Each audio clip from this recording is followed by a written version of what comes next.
Me gustan los trenes. Me gustan los trenes.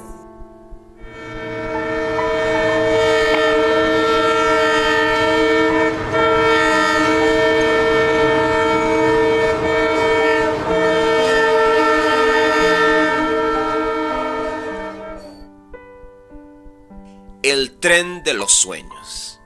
Quizá la más grande lección de la historia es que nadie aprendió las lecciones de la historia. El Salvador hace muchos años era diferente a lo que vemos actualmente, y esta es una de las cosas que las nuevas generaciones no pudieron ver. El ferrocarril fue una idea innovadora para el transporte público hace 135 años. El 28 de marzo de 1882, procedente de Inglaterra, arribaron las primeras 2 locomotoras al país. El 4 de junio de ese mismo año, el presidente Dr. Rafael Saldívar inauguró oficialmente el servicio entre Acajutla y Sonsonate. Un viaje en el tiempo nos ayuda a escuchar el retumbar de una máquina. Era un sonido ensordecedor que asustaba a los curiosos que entre asombros y risas veían cómo se movía con lentitud. Desde ese momento las 2 máquinas American Type, que consistía de un carro de primera clase, un carro góndola, 14 carros pequeños y uno para rieles, empezaron su trabajo día y noche transportando personas y carga que provenía desde Acajutla hacia Sonsonate. El ferrocarril fue quizá de las primeras tecnologías de inserción al sistema capitalista en Centroamérica. Nace aquí por 1882 y se utilizó más que todo para el transporte de las zonas donde se producía añil hacia los puertos. El primer tramo que se estableció fue desde las partes del sitio del Niño, la línea de Santa Ana hasta el puerto de Acajutla. Luego hubo otra conexión hacia oriente para llegar a Cutuco. También hubo una línea que abarcó desde La Unión hasta el Puerto Barrios. Sonsonate se convirtió en un punto importante para el ferrocarril, pues los talleres principales que realizaban los mantenimientos a las máquinas estaban en ese departamento. A los trenes, con el tiempo se les llamarían vulgarmente como caballos de hierro. Las líneas del tren no solo marcaron dónde pasaría el caballo de hierro, sino también el progreso del país entero, donde el tren sería el medio de transporte más rápido y económico del momento. El caballo de hierro fue aceptado por muchísimas personas de diferentes clases sociales. Un ejemplo de ello es que el presidente Maximiliano Hernández y Arturo Molina viajaban en uno de los vagones presidenciales y que era exclusivo para el presidente y su gabinete. A este vagón le llamaron Cuscatlán.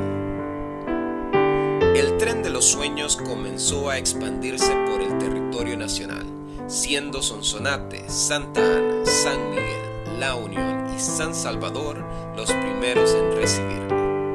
Ferrocarriles Internacionales de Centroamérica, conocida por sus siglas IRCA, sería la encargada de traer la mejor tecnología para aumentar la calidad del sistema ferroviario.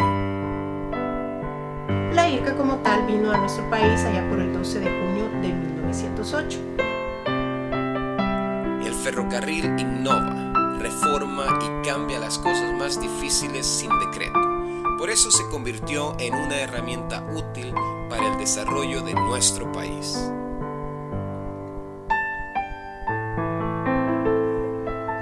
Bueno, vivir a la orilla de la línea realmente es una odisea, ¿va? Porque cada vez que pasa ese tren que parece un gran monstruo, tiembla se siente que tiembla, que sacude todo y ya siente uno como que le va a caer encima.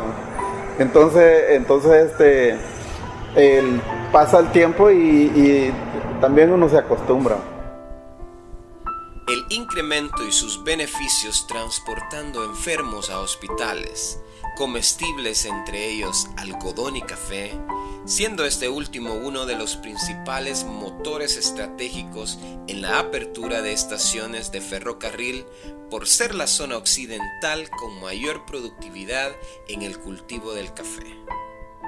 Considerada empresa próspera como motores principales, a raíz de todo esto surgieron las primeras carreteras, luego los primeros vehículos, como taxis colectivos esperando a los viajeros en las estaciones.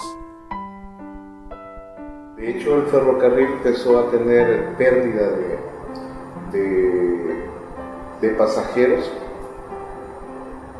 por el aparecimiento ya de mejores sistemas de transporte, de autobuses que hacían los recorridos mucho más rápidos hacia las zonas, y también el desarrollo de una serie de carreteras que estas conectaban directamente a los pueblitos y a los caseríos, y entonces eso ya fue limitando el uso del ferrocarril. En mayo de 1974, IRCA se va a la quiebra y es absorbida por el Estado y la Comisión Ejecutiva Portuaria Autónoma, conocida por sus siglas CEPA. Es esta que toma las riendas del ferrocarril. Más adelante nacería Ferrocarriles Nacionales de El Salvador, conocida por sus siglas FENADESAL, con el reto de llevar este sueño a lo largo de El Salvador. Pues yo me siento feliz y realizado porque ese trabajo, a pesar de los peligros, de las dificultades y de los daños físicos que me ocasionó el conflicto armado, pues digamos, yo he criado a mis hijos, a mi familia y todo esto, pues ya prácticamente soy hasta abuelo ya en el ferrocarril, ¿verdad? Entonces ha sido como una bondad, digamos, ¿verdad? Ya mi hijo, el último, está por graduarse de la universidad. Entonces mi satisfacción personal es haber contribuido a ser profesional a mis hijos, brindarles techo, ¿verdad? Y tal vez regaños de vez en cuando. Sin embargo, pues aquí estamos todavía trabajando a la orden del Museo del Ferrocarril y compartiendo con jóvenes como ustedes la experiencia tan maravillosa de ser ferrocarrilero. Y así fue. FENADESAL llevó el ferrocarril a su máxima expresión a lo largo del tiempo, pero un futuro trágico le esperaba en la década de los 80 y 90 con la guerra civil en nuestro país. El caballo de hierro sería alcanzado por este conflicto. En esos años, las máquinas 860, 864 serían dinamitados en diferentes puntos del país y la infraestructura del ferrocarril no sería la excepción. El puente El Burro en el kilómetro 166 sería dinamitado por la guerrilla. La época que marcó el inicio de la guerra civil, ya que en este tiempo los trenes de carga y pasajeros se volvían un punto de ataque para los guerrilleros. Sí, sobreviviente de un ataque a un tren, ese 4 de 1981, donde murió mi compañero maquinista Francisco Guarascuel, nuestro ayudante Eduardo Buruca, su servidor que fue lesionado de ambas piernas en ese ataque. Y así pude ver diferentes compañeros que fallecieron, ¿verdad? Muchos quedaron heridos de gravedad, que ya no pueden incorporarse en el ferrocarril, y muchos que fallecieron. Las dificultades aumentaron y el caballo de hierro ya no fue una opción. Y el 16 de octubre del 2002, los ferrocarriles dejaron de laborar. Toda la documentación que estamos observando en este momento, ¿verdad? Esta documentación pasó por muchísimos años en total abandono. Un abandono, ¿verdad?, que fue dado aquel 16 de octubre del año 2002, cuando se cierran las operaciones del ferrocarril. Se recontrata a un pequeño grupo de trabajadores que, al igual que las piezas del museo, se les ordena destruir documentación, fotografías, archivos importantes. Y bueno, pues el rescate y el amor de los ferrocarrileros por su patrimonio les hace prácticamente esconder y a pilar al final de este lugar, llamado, nosotros lo llamamos bóveda histórica, IRCA y FES, puesto que aunque la mayoría de documentos que tenemos son del IRCA, hay algunos todavía del FES, que son bien pocos. Pero acá constituyen pues actualmente el fondo documental histórico de aquellos ferrocarriles que vinieron allá por el siglo XIX, finales del siglo XIX a nuestro país, y que en la actualidad son administrados por la Comisión Ejecutiva Portuaria Autónoma CEPA a partir del 25 de mayo de 1975. El tiempo se detuvo. El tren se quedó esperando en las estaciones vacías. Estas fueron presas del olvido. El corazón se detuvo en nuestros sueños evocando la gloria de su llegada. Revivir el sistema de ferrocarriles, reutilizando nuevamente las vías existentes y el sistema como estaba dirigido, pues podría plantearse como un transporte de bajo precio en algún momento, pero que cuya conectividad no es adecuada para la gente. Por darle paso al futuro, olvidaron el empeño con que forjaron la historia en aquel ferrocarril. Despojaron estaciones, destruyeron tantos sueños, olvidaron mucha gente que viajaba en aquel tren. Bueno, sí, para empezar, para pasear es muy bonito, ¿verdad? Y bueno, y el objetivo, pues, de hecho, de un tren es que en camino mueve carga, ¿verdad?